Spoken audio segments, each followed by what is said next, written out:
Hey folks, Darius Spearman here, professor of Black Studies and creator of African Elements.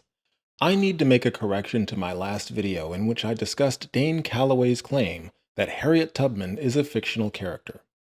At one point in the video, Dane made an assertion that he dishonestly framed as a question.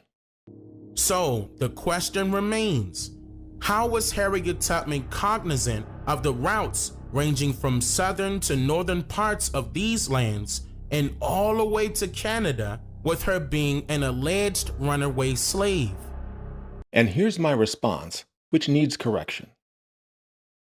Here we have what can generously be called a straw man fallacy. I say generously because a straw man fallacy consists of substituting an argument with a distorted, exaggerated, or misrepresented version of the argument.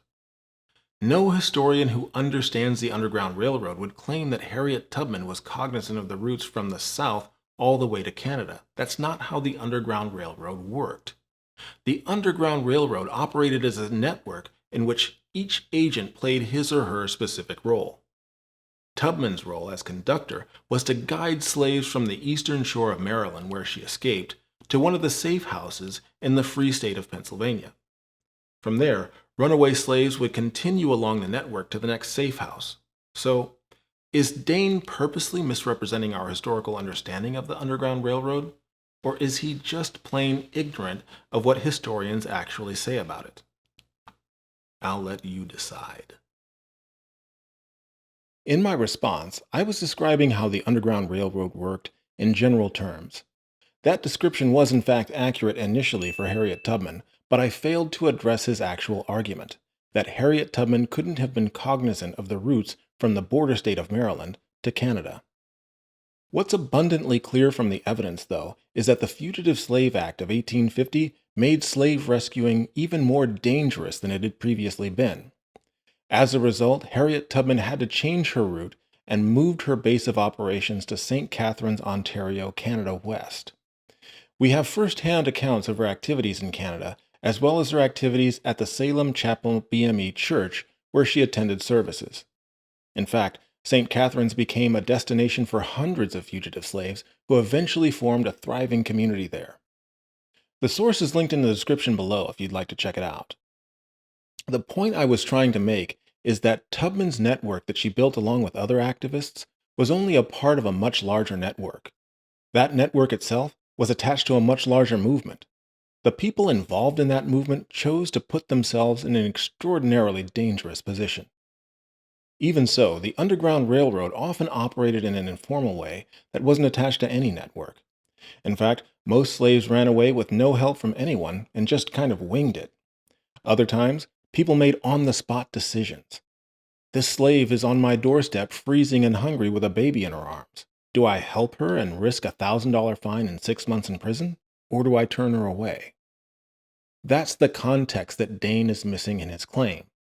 Still, my response would have been better described as an argument from incredulity. The fact that you can't or refuse to believe something isn't evidence that it's not true. In order to demonstrate that something's not true, you have to actually provide evidence. So what would constitute proper evidence? Let's take a claim that's been repeated in front of school children for generations. George Washington chopped down a cherry tree. According to the claim, when Washington was 6 years old, he received a hatchet as a gift and damaged his father's cherry tree. When his father angrily confronted him, young George bravely said, "I cannot tell a lie. I cut it with my hatchet." Supposedly, Washington's father then embraced him and rejoiced that his son's honesty was worth more than 1,000 trees.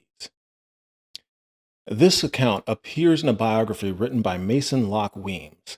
It was written after George Washington's death in 1799, but it wasn't until the 5th edition, published in 1806, that this account was inserted.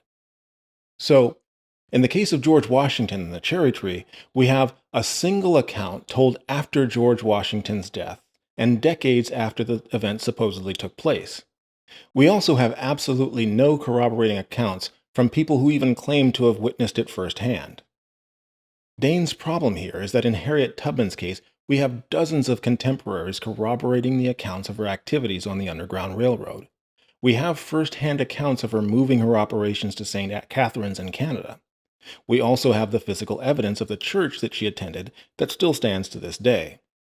And we have court records of the people within her network who were prosecuted for their work on the Underground Railroad.